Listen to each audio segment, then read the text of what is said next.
next up here is going to be with Webull. Webull also has a zero fee per trade and zero account minimum. They have a zero commission options trading as well. So if you're into options trading, it can save you quite a bit. You also do have advanced tools for investing research. So if you want to get a lot of information and not have to constantly get out of an app, this will do it for you. You also can earn high interest rates on uninvested cash. So if you have money just sitting around, kind of waiting to decide on what to invest in, you can at least earn some money on your money.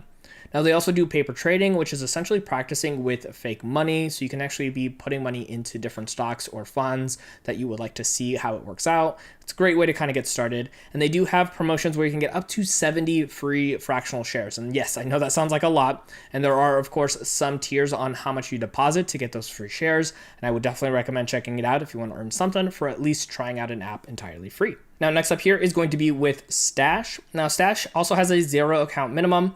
They also do allow for fractional shares. They have that really great rounded feature that allows that money extra to come in and deposit into small dollar amounts.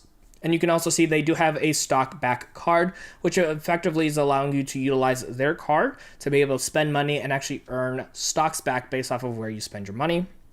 You can actually invest accounts up to 2 kids with their Stash Plus feature. So if you want to go ahead and have a custodial account, this will actually allow you to do so, again, with up to 2 kids. And the fees for this are going to be anywhere from $3 to $9 per month. If you want to do the custodial accounts, it will be that $9 per month.